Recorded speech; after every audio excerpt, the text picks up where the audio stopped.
Barry Gardiner, proud to have been a member of a union for 40 years, proud to have been a Labour Member of Parliament for 19 years, proud in about 19 minutes to have been a member of Jeremy Corbyn's shadow cabinet for 3 months.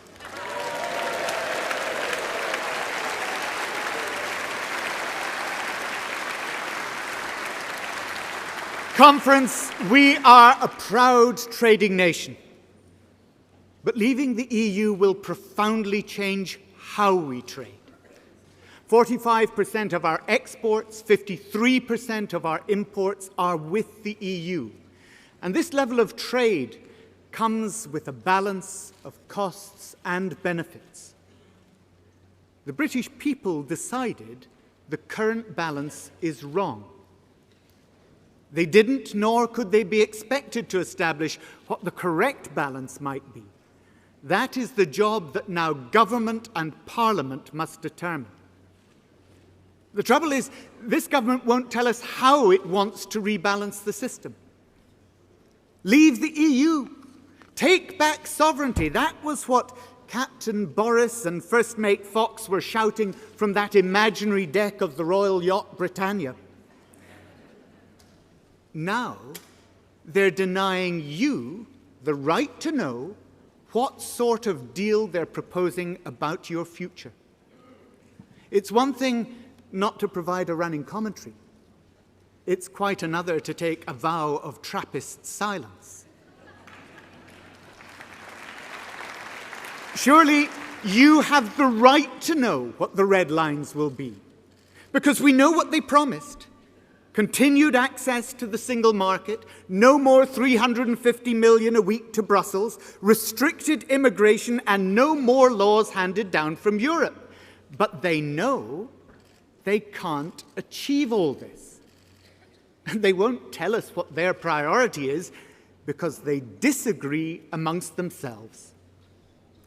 Even if they get market access and end immigration, they'll still have to pay into the budget and accept EU legislation without a seat round the table when the decisions are made. That is not to regain sovereignty. It is to become a vassal state meekly paying tribute to Europe.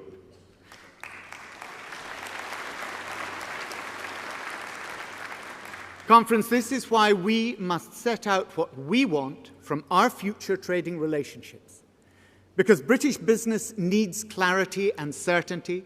They need to plan on a stable base that this government is simply not providing. The Tories' vision of trade is all about deregulation. They want free trade agreements like TTIP and CETA that undermine labour standards and environmental protections, that give foreign investors special rights to undermine our laws, bypassing our courts and claiming compensation from our country because we have the cheek to pass laws to protect the public that might damage their future profits. What sort of sovereignty is this? Every law made to improve your children's environment or extend our workplace equality challenged by a foreign business. If TTIP existed in Dickens' day, we might still be sending kids up chimneys. It's time to wake up to the irony that the very people who claim that they're fighting for our sovereignty are in fact doing most to undermine it.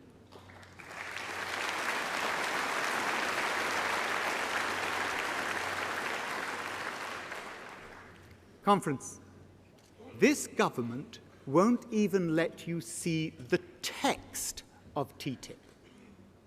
Germany, Ireland, the European Parliament, even the United States of America have given elected representatives access to those documents.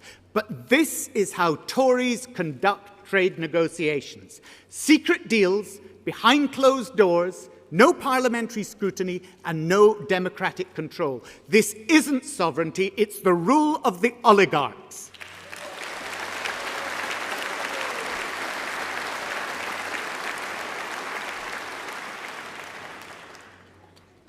Today, Labour maps out a different way. A progressive Labour trade policy that puts you in control. Labour will negotiate trade agreements that work not just for big multinationals, but for our small and medium-sized businesses, the dynamic backbone of our economy. They are the innovators and the inventors. They employ 60% of all people in the private sector. And we know that businesses that export are businesses that grow.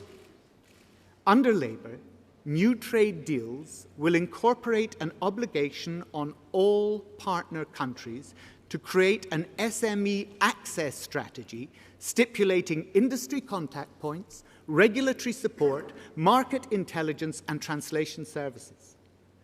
A Labour trade policy, though, is not simply about developing market access. It's about developing markets. We don't want to export so that we can get rich and keep others poor. We want to raise income and standards in our partner countries too, so they can buy more of our goods. We are an internationalist party, and we believe in the dignity of labour, not just in the UK, but everywhere in the globe.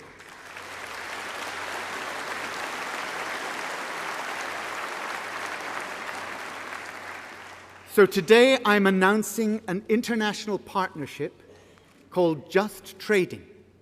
Sister parties and like-minded legislators working to create a progressive, best-in-class free trade agenda based on dignity, sovereignty, high-quality jobs, and the public good.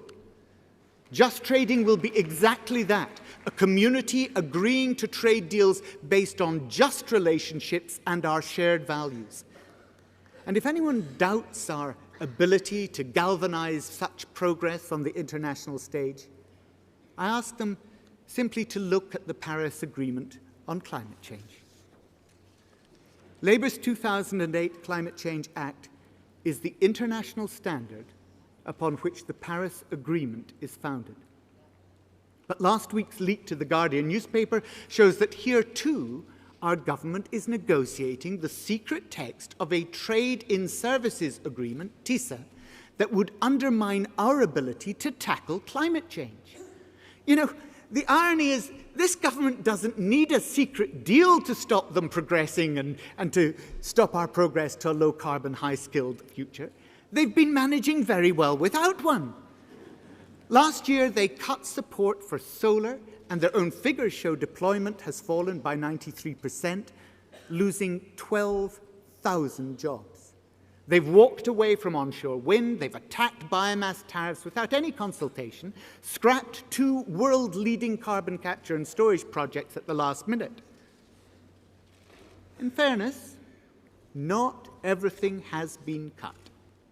Before he was sacked, George Osborne managed to pass what he proudly referred to as the most generous tax regime for shale gas anywhere in the world. Well, that will change under Labour.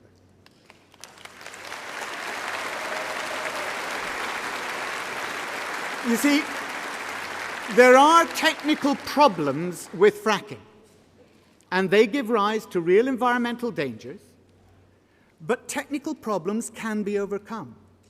So on their own, they're not a good enough reason to ban fracking. The real reason to ban fracking is that it locks us into an energy infrastructure that is based on fossil fuels long after our country needs to have moved to clean energy. So today I'm announcing that a future Labour government will ban fracking.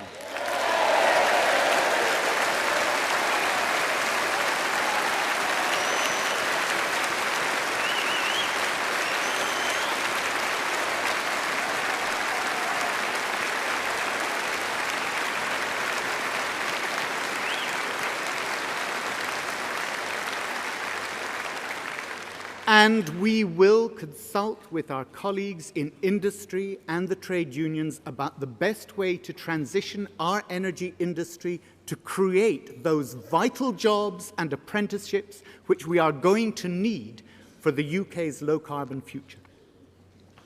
Energy is the cornerstone of our industry, our economy, our daily lives. Clean energy and low-carbon technologies now employ more people in the UK than the entire teaching profession. They represent just 6% of our economy, but they're responsible for 30% of its growth. We've got to unlock the full potential of this sector. It means skilled jobs, it means growth, it means clean air and a healthy, secure future for our children. Britain is at the beginning of an incredible transformation of our energy system. The next Labour government will launch a new programme called Repowering Britain that puts you in control. It will build on the innovation and leadership of 70 Labour councils who've already committed to run their towns on 100% clean energy by 2050. Because we need to localise the way energy is produced and stored. I want people earning from the energy they produce on their rooftop solar or their community wind turbines, not just consuming what the big six sell.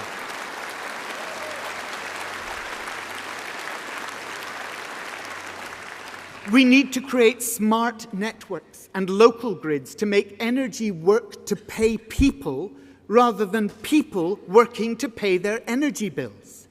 How can it be right that when the government found out that we were being overcharged by £1.4 billion a year on our energy bills, they said, "It's all you, the customer's fault. You should shop around more." Well, we should. We need to shop around for a new government.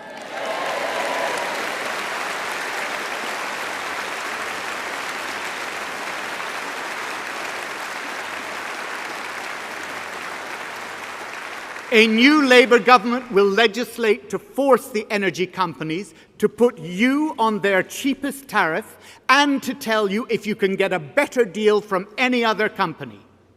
More people die from cold each winter here in the UK than in Finland. We have 4 million people in fuel poverty, and yet heat is escaping through drafty walls and windows. We will train a skilled workforce to retrofit insulation in Britain's older housing stock to help vulnerable people keep warm and safe and free from fuel poverty. That is why today,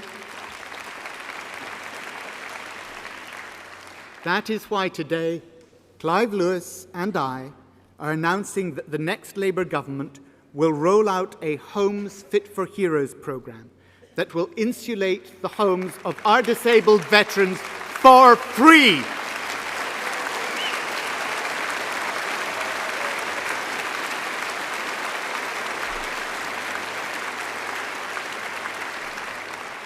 Conference, true sovereignty doesn't come with nationalistic Tory slogans. True sovereignty comes when, as ordinary people, we take extraordinary control over our own lives. Internationally, Labour will create free trade agreements that allow people all over the world to take real control of their own future. And here, we will repower Britain to take back control in our own homes. Thank you.